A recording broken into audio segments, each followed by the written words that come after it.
नमस्कार, मी हेमा स्वागत करते तुमचं मराठी अन्नपूर्णामध्ये। आज आपण चविष्ट आणि चमचमीत अशी चिकन लटपटची रेसिपी करणार आहोत। अतिशय सोपी पद्धत आहे, पण चिकन हे खूप चविष्ट बनून तयार होते। चिकन लटपट बनवण्यासाठी सर्वप्रथम आपण अगोदर चिकन शिजवून घेणार आहोत। त्यासाठी कढईमध्ये 3 चमचे तेल गरम करून घ्यायचे आहे। त्यामध्ये खडे मसाले टाकून घ्यायचे आहे। मिरी, लवंग, दालचिनी, तमालपत्र हे टाकून घ्यायचं आहे। त्यानंतर यामध्ये आपण एक बारीक चिरलेला कांदा टाकून छान असा परतवून घ्यायचा आहे। कांद्यामध्ये चिकन शिजवल्यामुळे चिकनला खूप छान अशी टेस्ट येते। आता यामध्ये आपण अर्धा चमचा हळद टाकून घ्यायची आहे। हळदही छान अशी परतवून घ्यायची आहे 1-2 सेकंद। त्यानंतर यामध्ये मी 500 ग्रॅम चिकन स्वच्छ धुवून निथळून टाकून घेते आहे आणि ते छान असं कांद्यामध्ये परतवून घ्यायचं आहे। त्यानंतर कढईवर असं खोल ताट ठेवून चिकनला एक वाफ काढायची आहे आणि ताटावर 2 ग्लास पाणी टाकून घ्यायचं आहे। चिकनला स्वतःच असं पाणी सुटतं, त्यामुळे 5 मिनिटं चिकन असं छान वाफवून घ्यायचं आहे। 5 मिनिटानंतर तुम्ही बघू शकता चिकनला स्वतःच असं छान असं पाणी सुटलेलं आहे। आता आपण ताटावरचं संपूर्ण पाणी हे चिकनमध्ये टाकून घ्यायचं आहे आणि ह्या 2 ग्लास पाण्यामध्येच आपण चिकन शिजवणार आहोत। साधारणपणे 20-25 मिनिटं आता झाकण ठेवून चिकन छान असं शिजवून घ्यायचं आहे। तोपर्यंत चिकन शिजतं आहे तोपर्यंत आपण आता मसाला बनवून घेऊ। मसाला बनवण्यासाठी एका तव्यावर मी तेल गरम करून घेतलं आहे। त्यानंतर 3 मीडियम साईजचे कांदे हे उभे कापून घेतले आहेत आणि ते आता तव्यावर छान असे परतवून घ्यायचे आहे। साधारणपणे एक 5 मिनिटं लागतात कांदे सोनेरी रंगावर परतवून घ्यायला। यामध्ये तुम्ही थोडंसं खोबरंही टाकू शकतात। बघा तुम्ही 5-10 मिनिटानंतर कांदे छान परतून झाले आहे आणि त्यामध्ये एक मोठा टमाटा मी बारीक कापून टाकलेला आहे। टोमॅटोसुद्धा छान असा आता कांद्यामध्येच परतवून घ्यायचा आहे आपल्याला। टोमॅटोसुद्धा छान असं आता इथे शिजून आलेला आहे। यामध्ये तुम्ही खोबरं, खसखसही टाकू शकतात। आता हे सर्व थंड होऊ द्यायचं आहे आपल्याला मिश्रण।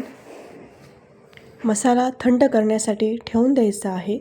मसाला थंड झाल्यावर मिक्सरमध्ये भाजलेला कांदा, टोमॅटो, 8 ते 10 लसूण पाकळ्या, अद्रक आणि कोथिंबीर टाकून घ्यायचं आहे। आपण यातच कोरडे मसालेही टाकणार आहोत। त्यासाठी मी लज्जितचा चिकन करी मसाला 1.5 चमचा वापरणार आहे। पोहे खाण्याचा 1.5 चमचा इथे मसाला मी वापरला आहे। त्यानंतर यामध्ये घरगुती लाल तिखटही टाकायचं आहे, ते मी अर्धा चमचा टाकून घेतला आहे। आता हे मिक्सरमध्ये आपण मसाला फिरवून घ्यायचा आहे। तर आता इथे आपलं वाटण तयार झालं आहे आणि इथे आपलं सूपही तयार झालं आहे। चिकनसुद्धा अगदी व्यवस्थित शिजलं आहे। साधारणपणे 25 ते 30 मिनिटात खूप छान असं चिकन शिजून येतं। आता आपण एका कढईमध्ये तेल गरम करून घ्यायचं आहे। 4 चमचे तेल व्यवस्थित गरम करून घ्यायचं आहे। तेल गरम झाल्यानंतर यामध्ये आपण जे वाटण बनवून घेतलं होतं ते टाकून घ्यायचं आहे आणि ते छान असं परतवून घ्यायचं आहे। तेलामध्ये वाटण हे मीडियम गॅसवर छान असं परतवून घ्यायचं आहे। यावरून आता मसाला टाकण्याची आवश्यकता नाही आहे, कारण आपण मिक्सरमध्येच मसाला टाकला होता। आता हे वाटण आपण छान तेल सुटेपर्यंत परतवून घेणार आहोत। इथे ग्रेव्ही छान शिजून आली आहे।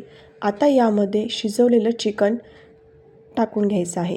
सूप वेगळं बाजूला काढायचं आहे। त्यानंतर यामध्ये आता एक छोटा चमचा एव्हरेस्ट चिकन मसाला वरून टाकायचा आहे। या मसाल्याने खूप मस्त भाजीला टेस्ट येते, स्किप नका करू। आता सर्व मिक्स करायचं आहे। सर्व मसाला हा चिकनमध्ये व्यवस्थित मिक्स झाला पाहिजे आणि चिकनमध्ये मुरला पाहिजे। यासाठी आपण आता एक 5 मिनिटं झाकण ठेवून मंद गॅसवर थोडीशी एक वाफ काढायची आहे। 5 मिनिटानंतर आपलं हे चिकन लटपट तयार झालं आहे। सगळ्यात शेवटी यावर कोथिंबीर टाकून घ्यायची आहे। हा चिकन मसाला तुम्ही पोळीबरोबर, भाताबरोबर आणि तांदूळाच्या भाकरीबरोबर खाऊ शकतात। तांदळाच्या भाकरीबरोबर हा चिकन मसाला अप्रतिम लागतो। एकदा तुम्ही ही रेसिपी नक्की घरी बनवून बघा, मला खात्री आहे तुम्हाला नक्की आवडेल। जर तुम्हाला हा व्हिडिओ आवडला असेल ना, तर व्हिडिओला नक्की लाईक करा, व्हिडिओला शेअर करा आणि चॅनलला नक्की सबस्क्राईब करा. भेटू आपण पुढच्या रेसिपीमध्ये. तोपर्यंत धन्यवाद.